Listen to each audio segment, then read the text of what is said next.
Okay, so today I'm gonna do this in 2 lectures. The second will be after Easter. And those of you that are taking 2491 have seen a couple of these things in the beginning of the semester. So we are putting the short-term scheduling models behind us, and we're moving to medium-term models of making decisions on a monthly basis with a year horizon. And here the name of the game is to how to manage risk and uncertainty. And that's really what makes medium-term energy planning models non-trivial. It's uncertainty about evolution of prices and demand and so on. So the first thing I'm going to talk about is how to model risk aversion. And because sometimes it's not just enough to do expected cost optimization. It's useful to have some notion of risk aversion. So we're going to use as a tool to quantify risk. In our discussion, we're going to use risk measures. We're going to be thinking of a random variable which represents costs and basically takes a random outcome and maps it to a certain cost. And what a risk measure is a score on this lottery. It maps this random variable to a value which you can interpret as risk or fear. So the bigger this value, the less I want this lottery. So basically, preferring a random lottery Xi1 to Xi2 is equivalent to lottery Xi1 having a lower risk than lottery Xi2. Okay. Now, one risk measure that's used very often in economics is a utility function. And a utility function, the way economists define it, is a mapping from random benefits, not costs, so minus costs, to a number, a score, which represents happiness of the decision maker. In our case, the risk measure is minus happiness. So it's just a matter of minuses basically here. So what a utility function does in economics is it's a concave mapping of an outcome to happiness. And the idea is very simply the following. This could be a utility function of a decision maker. This could be the dollar payoff of a random lottery. And the way you assign a score to this lottery is that you take its expectation over the expectation of U of Xi, basically. So let's think of a bet where you compare flipping a coin, and if it lands heads, you get €100, or if it lands tails, you get nothing, to a sure payoff of €50. A risk-averse decision maker would say, I'd rather go with a sure payoff of €50. I don't want to take the chances of flipping the coin. The way you model that using a utility function is you say that the lottery has a payoff of €0 or €100, and the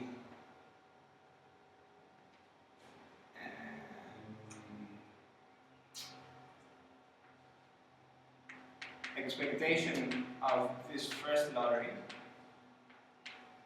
is basically this value.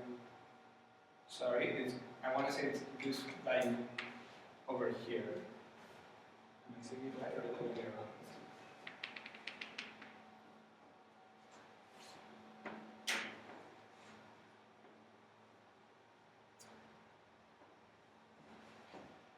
No, the other way around. The expectation of U of Xi1 for Xi1 paying off 0 with a probability of 0.5 and 100 with a probability of 0.5 is this value over here, right? It's taking these 2 points and weighing them equally by 50 and 50. So this is what their weighted average. So the payoff is this much, compared to if someone gave me the sure thing of a 50 euro, then the utility function maps a sure payoff of 50 euros to something higher. Because the utility function has this concave shape, anytime you present me a lottery with an uncertain payoff, I will always pick the average of the certain payoff instead of the lottery. So this is how you model risk aversion using a utility function. I feel like I've lost you a bit, or is this clear? It's clear. Cool. Okay. Using risk measures, basically, because we're in utility functions, the argument is benefit, not cost. If you want to translate this to a risk measure the way I introduced it here, I told you that xi is our cost, so all you do is you take the minus xi. And the criterion is the opposite, so we pick xi1 to xi2 if the less than or equal holds, not the other way around, which is the case for utility functions, so we correct that by adding the minus sign. So the message here is that utility functions, the way they're used in economics, are a special case of risk measures, which I'm going to talk about later today. Okay, and here's the example. Yeah, so here's the example I just showed you from right here in numbers. With 100 or minus 100 compared to a sure lottery of 0. Now, another risk measure that's used in practice often, it's used a lot in finance, is value at risk. The value at risk measure is basically answering the following question. It's parameterized by a parameter alpha, say 95%, and it answers the question, what is the worst thing that can happen to me 95% of the time? So I'm a manager in some insurance company. What 95 days out of 100, what is the highest cost I have to pay to my customers?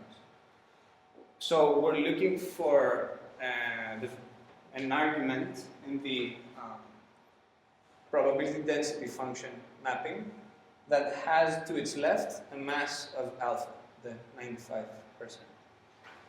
And this var is going to be the score we assign to the lottery. Okay. The formal definition is the following. The value at risk for a level alpha is the minimum t such that the mass of the, such that the CDF of the random variable at that level t is greater than or equal to alpha, which is basically what I'm depicting here. Okay.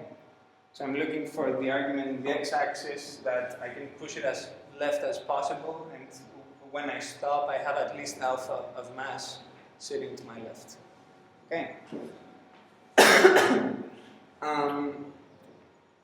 Now, this is used broadly in finance, and one of the concerns that people have raised about value at risk as a way to model risk. One issue is the lack of stability. So if you change the input data slightly, this thing can move around a lot, and that's not something people like when they're doing stochastic optimization, because if you have two PDFs that look more or less similar to each other, you want a risk score that's more or less close. But with a var, I can take two PDFs that basically I can change their shape a little so that they still have mass of alpha on the left, but make this thing move wildly. So for example,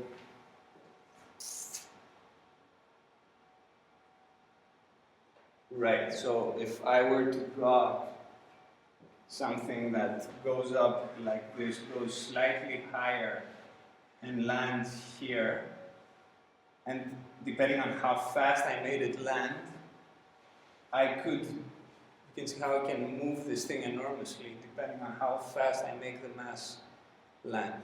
So you slightly change the description of your uncertainty, but the score starts moving around a lot, and this instability with respect to the input data is not very appreciated. There's also another reason that people have criticized value at risk as a weight model risk is because it doesn't capture very well the notion of pooling risk in multiple assets. And here's, I'll make that more specific in a minute. Now, there's a theory about what types of risk scores we like, what people refer to as coherent risk measures, and it's desirable that they have 4 properties. The first is that when you pool risk, the resulting risk score is less than the risk you would have gotten if you held these assets independently.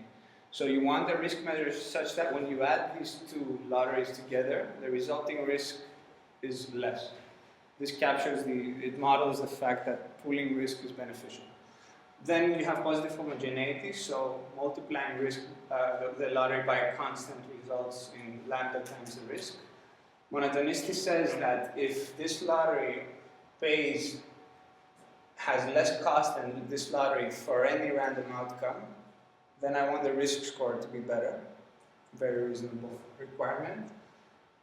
And then we have translation invariance, which says if I add the fixed cost to the lottery, I want the risk score to be the risk of the lottery plus the fixed cost. So these 4 properties are perceived as desirable for risk scores, and any risk score that satisfies them is called the coherent risk measure. The value at risk does not satisfy all of these. And we'll prove this. It satisfies this, monotonicity, translation invariance, and positive homogeneity, but it doesn't satisfy subadditivity. Here's an example of why it doesn't satisfy subadditivity. And this was an example that was used by Rockefeller. Well, not exactly the same. No, sorry. Rockefeller described it abstractly in words. The numbers I came up with. So what Rockefeller mentioned in his paper is you have a risk manager, a trader basically, who has 2 options. The risk manager is considering selling, one option, you have a stock and we're selling an option at this time over here. The price of the stock at a future time t will be at a certain level. And the option, we are considering 2 options. The first option, if the price of the stock is above a certain threshold, we'll pay €1,000 to the holder of the option.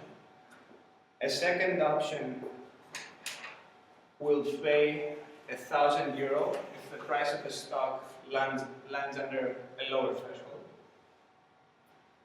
The probability of the stock price landing within these 2 limits is, which I represent here as an outcome, omega 2. The chances of that happening are 98.4%.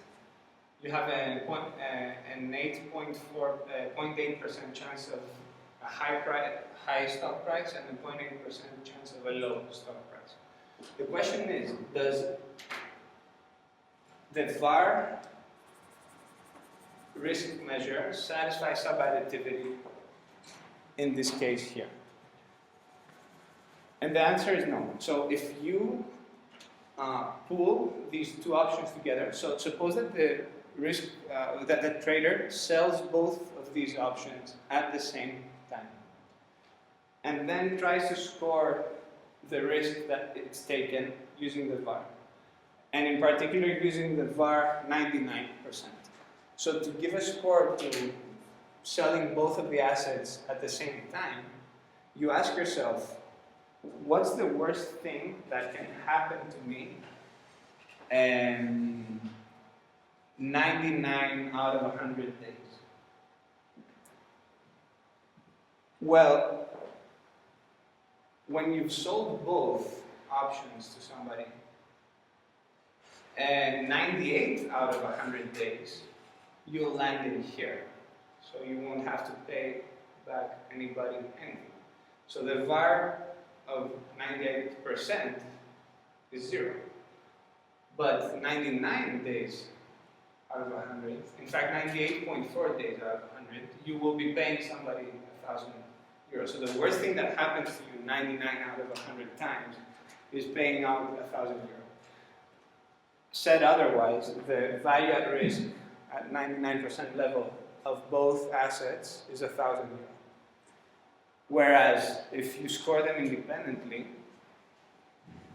if I had sold only the up option on its own, 99% of the time I'm not paying anybody anything. It's only 99.4% of the time that I'm paying somebody something. Is that clear? Or not quite? The logic of assigning a score to the lottery? So Xi is a cost. Xi is the cost of having sold option 1 that pays when the stock price is above the threshold. Zeta is the cost of option 2. So omega, The higher it is, the worse. the higher the psi of omega, the worse. And what we're trying to do is score these lotteries. So omega 1 here represents the outcome of, this is omega 1. It's whenever the stock price is above a certain threshold. And the first option that I've sold, whenever that happens, will pay 1,000. So it'll cost me 1,000 for having sold that option to somebody. If the price lands in this strip, I don't pay anybody anything. If the price lands in this strip, again, I don't pay anybody anything. But if I've sold the other option, zeta, which gets activated over here, then I pay somebody 1,000 euros. So when I've sold both of these options to somebody at the same time, the value at risk at 99% level is 1,000. But if I score them independently, the sum of the scores is 0, and that's not what we want. We want to represent the fact that if you are pooling these options together, you're diversifying your risk, so we want a lower risk score.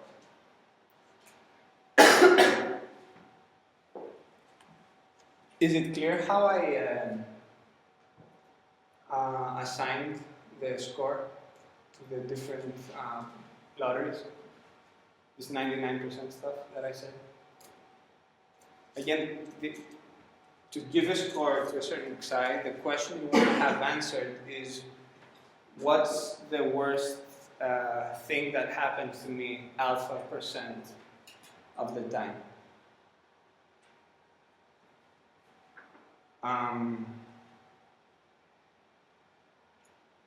So that's the logic. Okay. Okay, to prove the other 3 properties is fairly simple, although it here looks a bit hairy. So for homogeneity, we go by the definition of value at risk. If we replace psi with lambda psi, by the definition, the score of this lottery is this minimization here. All I'm doing here is just,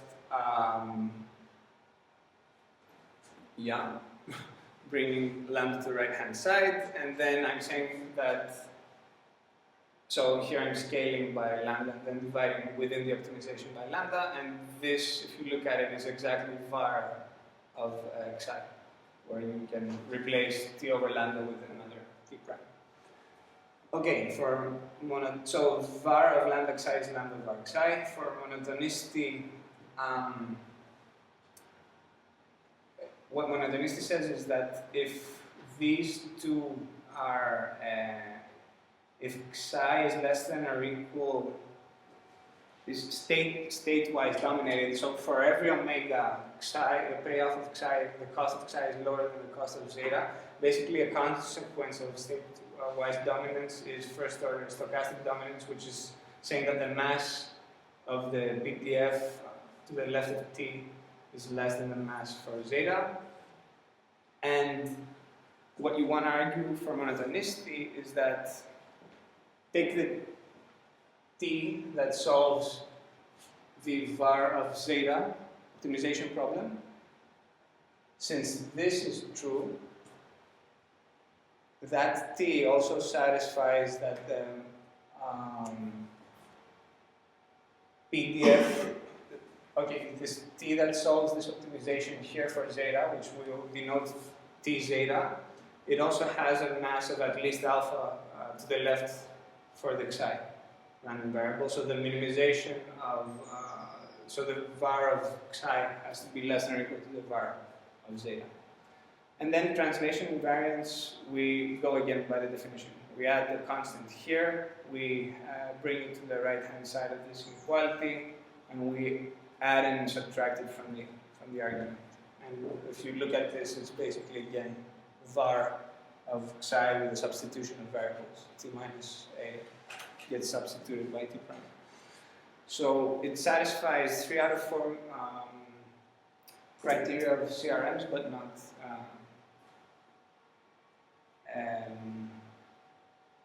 sub-additivity. Okay. So one of the things that Rockefeller suggested as an alternative is working with conditional value at risk. I'm going to explain to you what it is. I also think it's practically quite useful. So we did portfolio management for Pacific Gas and Electric using the CVAR model, where we had to decide how to commit their combined cycle unit to the day-ahead market to also make sure that they don't get too much risk exposure in the real-time market using CVAR as a risk score. So the reason we ended up using CVAR, apart from modeling risk aversion, is that it's computationally very easy to model. I'll show you the reason in 1 second. What is the definition of CVAR? CVAR is defined, it uses the definition of value at risk. So it says, given that I'm in the 1 minus alpha percent of my worst days, what is the average cost that I will suffer? So again, if you remember, the way we define VAR is our manager walked up to us and said, okay, what's the worst thing that can happen to me 99 out of 100 days? We told him, you pay at worst VAR of A. Now CVAR is slightly different. The manager walks up and says, suppose that I only condition on 1 minus A% worst things happening. What's the conditional cost that I pay? If you think about it, that's a much more stable risk score. So earlier I argued that if you draw this a bit different, you can move the VAR around a lot. But if I do this trick with the CVAR, the conditional average doesn't move too much, even if I play around with it with a slope. So it's a much more stable risk measure. And it's also a coherent risk measure. So here's its definition. I define a probability measure that puts 0, and I don't have the mic. I define a new probability measure that puts 0 to the left of VAR and rescales this mass here so that this is a probability density function. And I take the expectation over this new probability measure P alpha. Okay, so again, I get rid of all this mass. I rescale this thing here so that it integrates to 1. I take conditional expectation over this new distribution. So what we have is basically, this is the new probability measure, and this is the C-bar of the lottery. And this is a coherent risk measure. Now, the really useful computational aspect about it is that you can compute it solving a linear program. And this is a result that was proven by Rockefeller. You want to score a lottery xi? Fine. Write out this LP. So let's think a bit about, well, first of all, why is this even an LP? Think of a discrete scenario set here.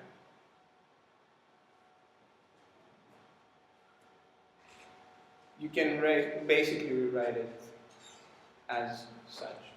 You define a new decision variable which is indexed by scenario, and it only counts if the xi minus t is positive. Okay, so we're replacing this mag. You're familiar with what this notation means? Max of c minus t, comma 0. So we define an auxiliary decision variable indexed by scenario because the xi is indexed by scenario, and it only counts whenever it's the xi minus t is positive. Otherwise, it's 0, and we minimize this new LP over here. So the C bar, you can just compute it solving this LP. So let's think a bit of what the optimization problem looks like here. So we're doing a minimization, so this term hurts when we're increasing t, we're getting benefits on this term here, but we're getting hurt on this term here. So the only reason we want to be increasing t is because the 1 over 1 minus alpha is above 1.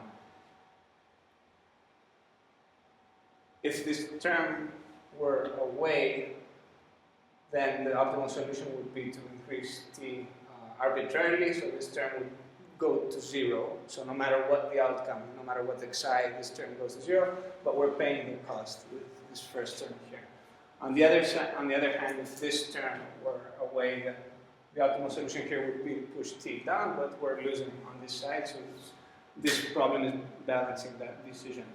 Okay, so it proves that it satisfies axioms of the coherent risk measure. For homogeneity, again, we go by the definition. We replace with lambda xi. We use Rockefeller's theorem here. So we use this fact to prove homogeneity.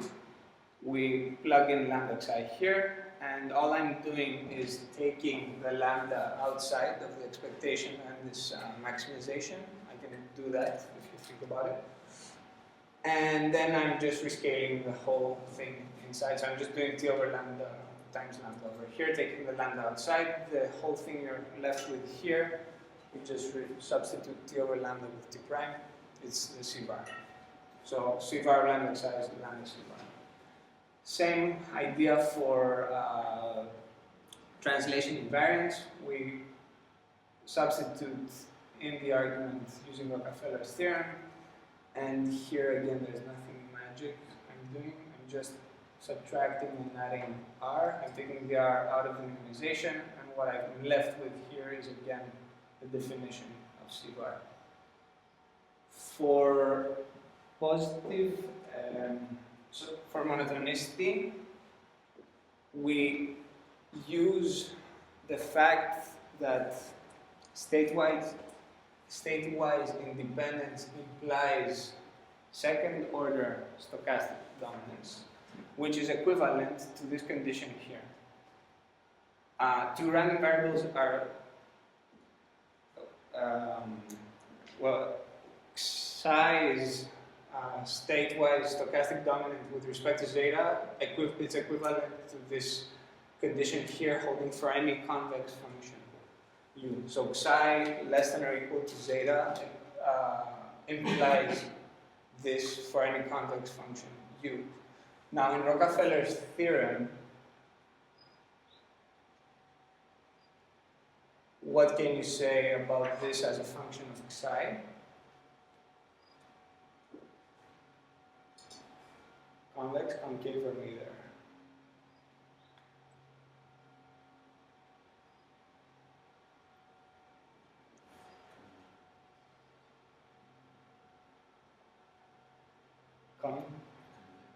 Convex. So it's something that's zero and then starts moving up with a certain slope. Right? When it becomes above t, it starts moving up with a slope of 1 over 1 minus alpha. That convexity doesn't go away even if I take expectation.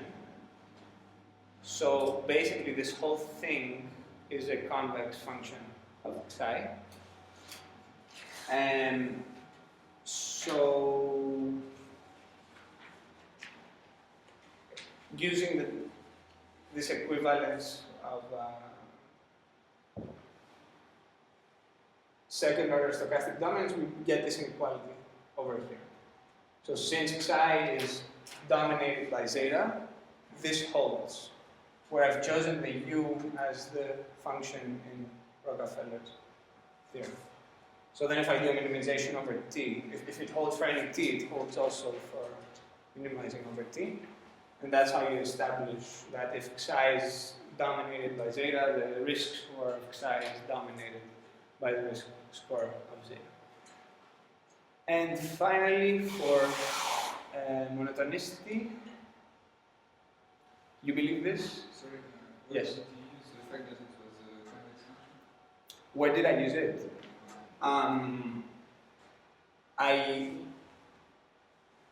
Okay. Let me write this out.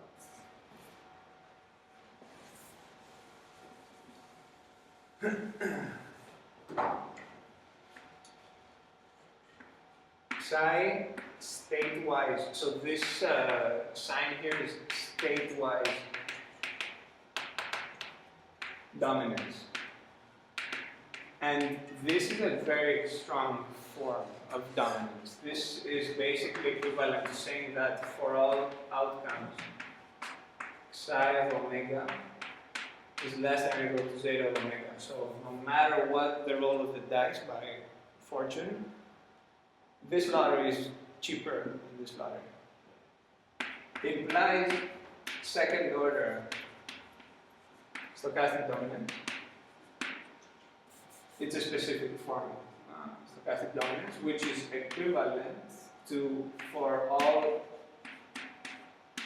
convex functions u, expectation of u less than or equal to expectation of u of zeta. Okay, so suppose I know this is true, then I can conclude this is true for any convex function. Well, let me try as a convex function using this function here. Is this function a convex function of psi? It is. Great. So then I know that if this is true, then this inequality has to be true. But it's also true for any t, so if I minimize over t, then I get the risk scores. Okay. Okay. And finally, monotonicity. And I think with that, yeah, we're done with risk aversion modeling. So for monotonicity, do you buy this inequality here? You buy it. Everyone is sold. Let me apply it on these two guys. And then I'm going to also add a bunch of constants, T1 and T2. But we can forget about these. I'm just going to apply this inequality on these two guys. So what I get is basically this inequality over here. Okay? And If I take expectation, nothing changes. And then if I take minimization simultaneous with respect to T1 and T2, this becomes the CVAR score of Xi1 and plus Xi2. The upper hand side becomes the sum of the CVAR scores. And I get sublinear. Okay? So that's one of these. And one final note about coherent risk measures. When we're looking for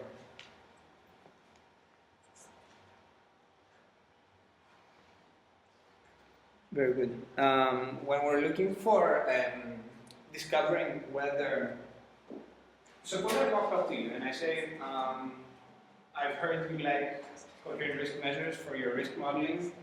Here is a function R that I have for you, which is a great coherent risk measure.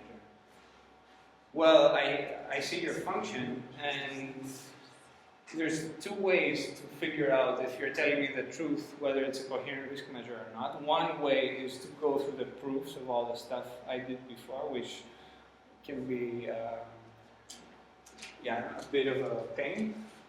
Or you can use the theorem here that says